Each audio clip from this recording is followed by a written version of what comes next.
Sir, itatanong ko yung tanong din ng marami. Ano yung reason bakit inalis po si General Torre? May connection ba ito doon sa... Ito na yan. Tanong lang, did you recommend the relief of General Torre after this conflict? Sir, that is a prerogative of the President. Saan na po ngayon ang i-assign si General Torre? What will happen, sir? Kasi nasa kanya yung 4-star. He has the option of retiring or staying. Paano po if hindi po nag-retire si General Torre po? Kung ayaw ho niyang mag-retire, if he doesn't give up that rank ho, that position, that 4-star position. That will be taken up by the NAPOCOM. Magmula nung nag-assume si PNP Chief last June 2, from the very start ba may mga disagreements na kayo? Ano po talaga yung pinakanilabag ni General Torre? Bakit po siya nasibak? Hindi ko po alam kung tama yung research lang namin, but General Torre will be serving the shortest term in the history of the Philippine National Police. Sobrang nakakagulat na balita. Grabe, President BBM pinag-resign na si Torre. First time in history, sinibak sa pwesto ang PNP Chief. Ayon sa nakalap nating impormasyon, si President BBM lang ang gumawa nito. Matapos niyang ipatanggal ang kanyang 4 na bituin na general, sinaway niya ang utos ng NAPOLCOM. Grabe, si President BBM, pinag-resign na si Torre. First time in history, sinibak sa pwesto ang PNP Chief. Tara, panoorin natin. I have a statement from our department. The palace affirms that President Ferdinand Marcos Jr. has made the difficult but necessary decision to relieve PNP Chief Police General Nicolas Torre III of his duties. The President believes that his national security apparatus must always work within the framework of the law. With the recent developments, the President was presented with the facts, and he determined that the best course of action is to uphold the role of NAPOCOM as it was intended by law. As part of this resolution, the President decided to relieve Police General Torre.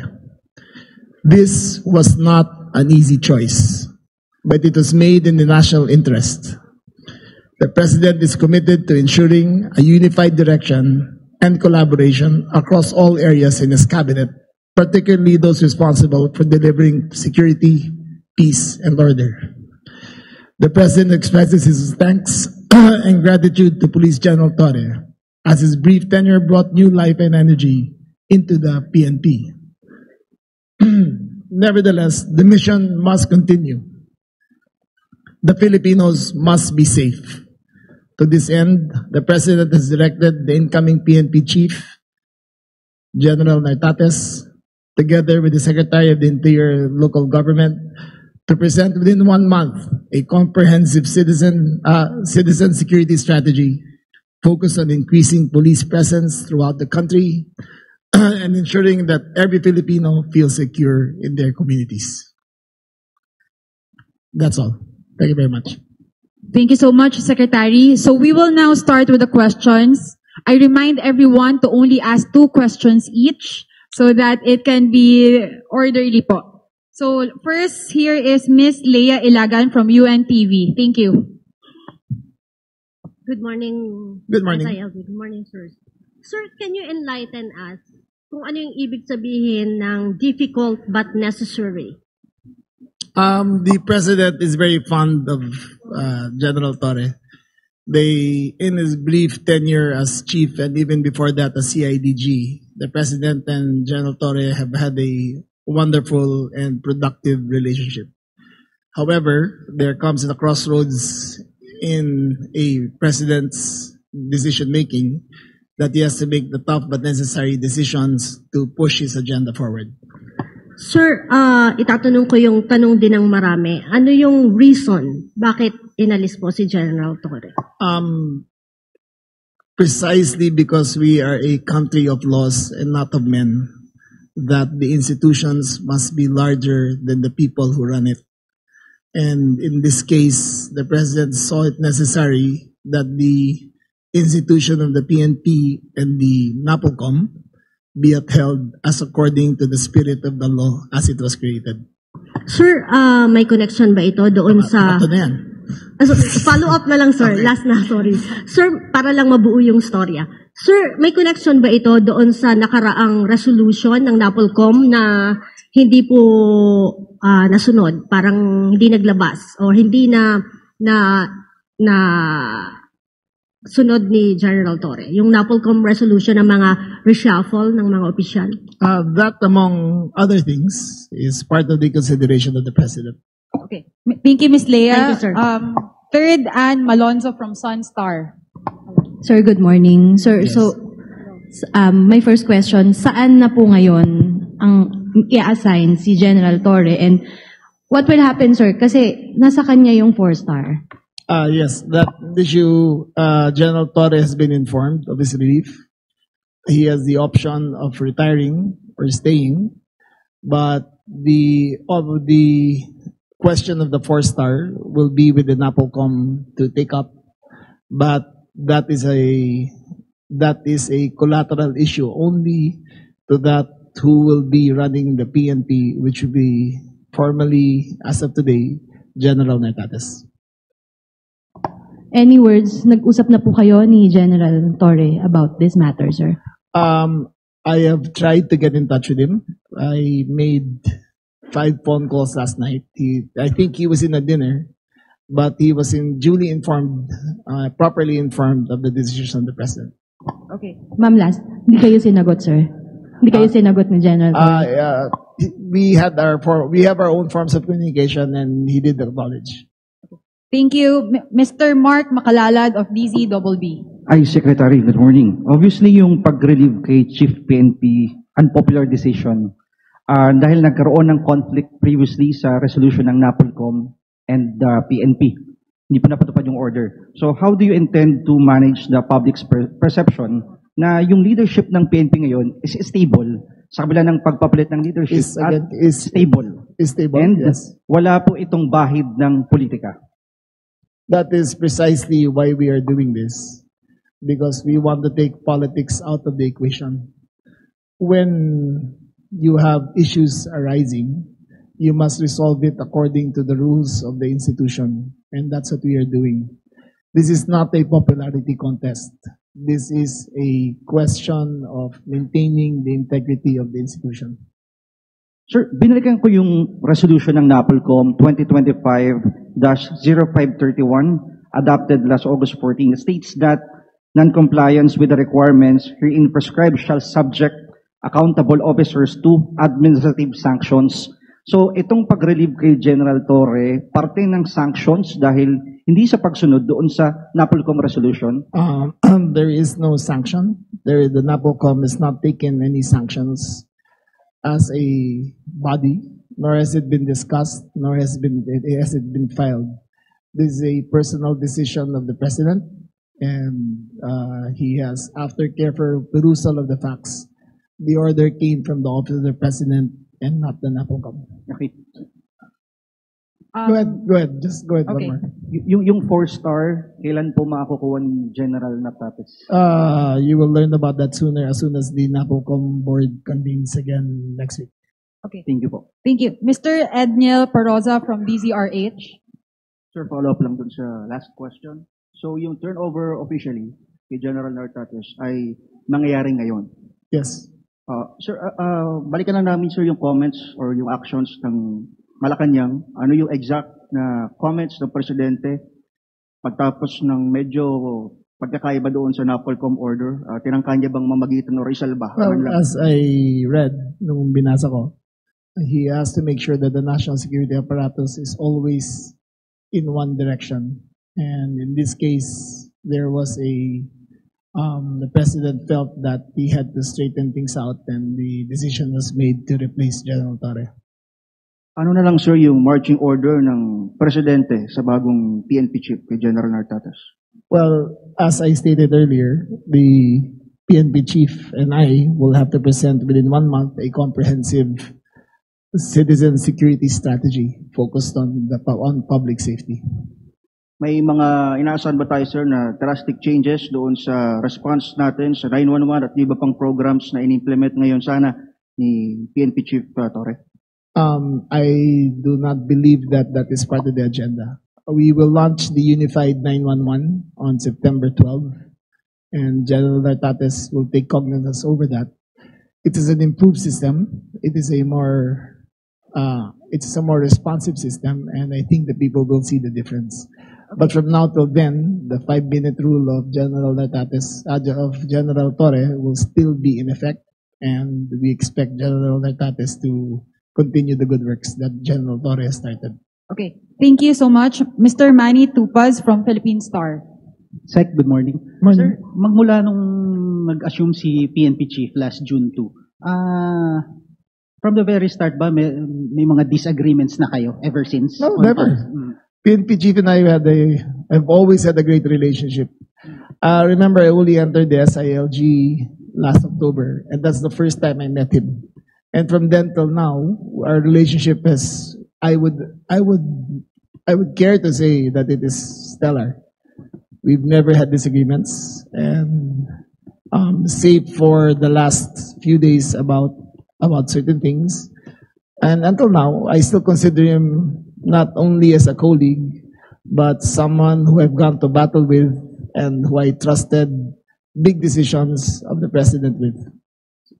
Second month. Okay. Apart dun sa Napolcom Reso, may nabanggit kayo among other things. Ano pa yung mga other issues kay Chief PNP na nagkaroon ng consideration, bakit siya kailangan? That is between the national security apparatus and him, and that is an executive privilege we cannot divulge. Okay. Thank you so much. Mr. Mon Galvez of TV5. Hi, Sec. Good morning. Yes, sir, this is actually baka repetitive question na lang, pero just to clarify, you're mentioning a while ago that this is a country of laws and not of men. Ano po talaga yung pinakanilabag ni General Torre? Bakit po siya nasibak?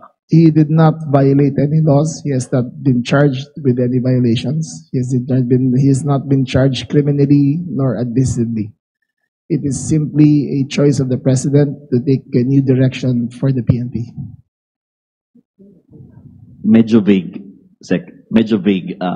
Well, what is more vague than he didn't violate any laws? He has not been charged with any administrative case. He has not been charged with any criminal case. But he is a presidential appointee who serves at the pleasure of the president, and the president has made a decision to go in another direction. So more on trust and confidence lang po ito. More on trust and confidence lang. The president reserves the right to see what is best fit for the PNP. Last na lang po sa akin. I don't think, di ko po alam kung tama yung research lang namin, but General Torre will be serving the shortest term in the history of the Philippine National Police. How does this affect the morale of the police force? Well, I think I am confident that the police force is very professional. I think that they observe their duties, and I think 99.9% of them will uphold their oath to maintain allegiance to the country and to the president. Okay, thank you so much. Mr. Vince Lopez of Manila Standard. Sir, good morning. Sir, for the duration na Chief PNP si General Torre, may mga na-relieve siya mga officers. What would be the magiging ng mga official na yun, sir? Kung mababalik ba sila, reinstatement? That is a NAPOCOM issue. As according to NAPOCOM law, NAPOCOM procedures, level 3 going up is will be taken up by the NAPOCOM board, and the NAPOCOM will convene this week and reconstitute the leadership of the Philippine National Police. Okay, thank you so much. Mr. Jairo Boledo of Rappler. Hi sir, good morning. Morning. Jairo Rappler. Sir, hingin lang namin sana yung information. Baka, ano po ba yung initial na reaction or pagtanggap po ni General Torre when the NAPOLCOM issued the memorandum po? Did he promise to the President to fulfill the said memorandum, sir? Thank you. That will be revealed on a later date. There are documents that are still sealed, which will be brought forth henceforth after the NAPOLCOM reviews it. Last question for me, sir. In relation to Vince's question, the NAPOLCOM reversed a few assignments made by the President, made by PNP Chief Torre, including some of the appointments in CIDG and all that. Ano na po mangyayari doon sa order na yun ng NAPOLCOM? Again, the NAPOLCOM will constitute again this week, and then we will review all the appointments and make the necessary recommendations to the President. Okay, thank you so much. Before we continue, following this question and answer, we will move to the next part of our program, the official assumption of office. So, Mr. Mark Gabriel, please, from Net25.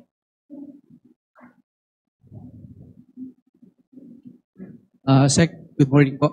Sec, hindi naman dingid sa atin na nagkaroon ng conflict between yung NAPOLCOM resolution and the PNP leadership. And lately, naglabas din ng mga manifesto of support yung other mga units ng PNP to support General Torre. Sa tingin mo, magkakaroon ng conflict po dito sa nangyari? Hindi naman. I think those statements were done in an emotional state. I think in the end, they will follow their oaths and be true to their service. We do not consider it in any way as such, other than as a statement of support. We do not color it with anything else except that. So we do not expect anything different from the service after this turnover occurs. Sec, tanong lang. Did you recommend the relief of General Torre after this conflict? Sir, that is a prerogative of the President. I have no say whatsoever, nor did I advise whatsoever. A chief PNP is the sole body, the sole entity to tackle such an appointment, or relief is only from the office of the President. Okay, thank you so much. Mr. Jason Gigales of Inquirer. Good morning, SILG. Paano po if hindi po nag-retire si General Torre po? Kung ayaw ho niyang mag-retire, if he doesn't give up that rank ho, that position, that 4-star position ho? That will be taken up by the NAPOLCOM. However, I was privy to a conversation that the President is considering him for another post in government, and we will know soon if General Torre will accept. Okay, sir. Second question ko lang ho on my end. With the appointment po of Nartates, would you happen to know po, ano po yung rationale behind his appointment? Ano po yung reason particularly behind him being selected for this, to replace Torre po? Again, your question was... ano pong rationale behind Nartates being the selection to replace Torre? Well, General Nartates has served the PNP with distinction, much less with honor and with integrity. The President, while ruminating through the papers and through the qualifications, saw that General Nartates was best qualified to be the next chief PNP. Okay, thank you so much. Ms. Marlene Padiernos of DZMM. Hi, Sec. Sir, nabanggitan nyo kanina walang naging paglabag si General Torre na posibleng naging dahilan ng kanyang pagkakasibak po sa service, sa pwesto po. However, sir, ano ho ba yung nakikita niyo hindi bas na siya sa serbisyo ni General Torre? And nung nalaman po ninyo na aalisin siya bilang Chief PNP, nagawa niyo ba siyang, nagkaroon po ba ng pagdepensa kahit paano para mapa-stay siya doon sa kanyang post, okay, sir? In terms of the reasons behind it, again, I defer to the President. He is the sole entity to answer that. We just received orders. I can, with all honesty, say that the General Torre and I talked several times regarding the situation, and even the President and him talked several times, and the conversations were very candid and very there was no intensity to it, and it didn't lead to anything more than conclusions after that by the President. Sir, I understand na bagit niya na po kanina na wala kayong inaasahang conflict within the Philippine National Police kung sakali man dahil dito po sa biglaang pagkapalit ng hepe. However, sir, nung nakaraan kasi nabanggit kanina may mga nagpahayag ng pagsuporta kay kay Sir General Torre, and may ilan po na nanawagan pa ng pagbaba niyo po sa serbisyo sa pwesto bilang SILG. Ano ho ang inyo pong thoughts about this? And if ever may mga ginagawa pa tayong paghahanda. Like General Torre, I serve at the pleasure of the President. So, I leave it up to him kung ano ang decision niya tungkol sa akin. Okay, thank you so much. Mr. Mark Obleda of Police File Tonight. No questions? Okay, Mr. J. Mark Dagana of Radio Pilipinas. Okay. Mr. Ace Cruz, Balitang A to Z.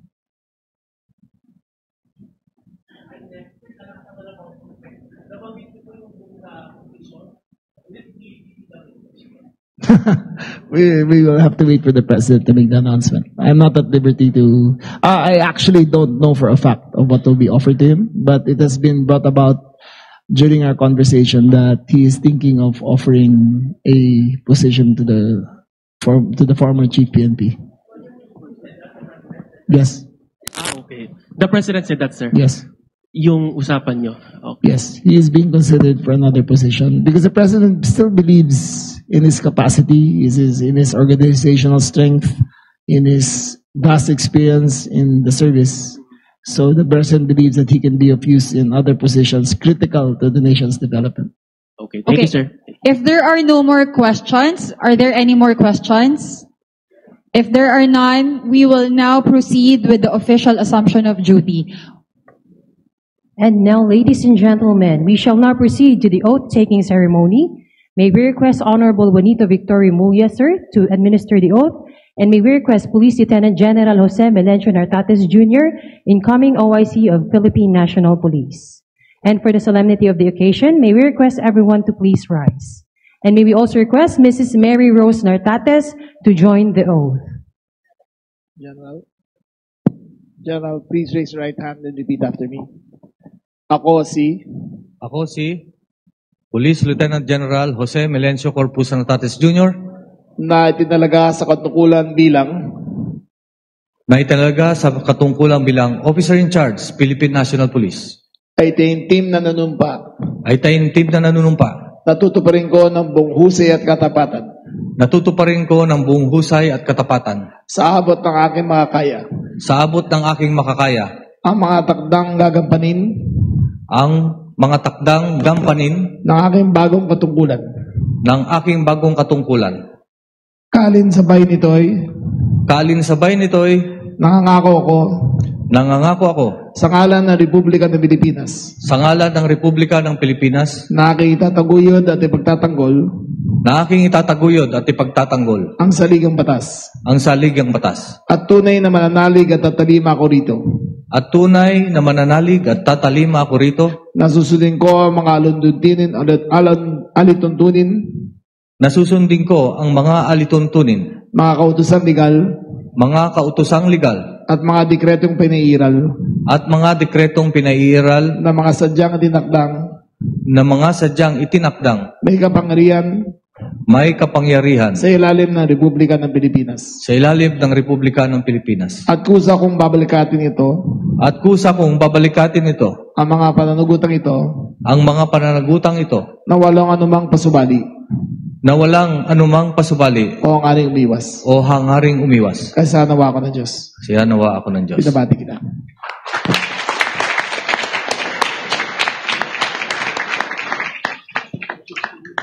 Ngayon, ikaw, bilang Pilipino, ano ang masasabi mo at reaksyon sa balitang ito? Mag-iwan ka ng komento sa ibaba at atin pong babasahin isa-isa.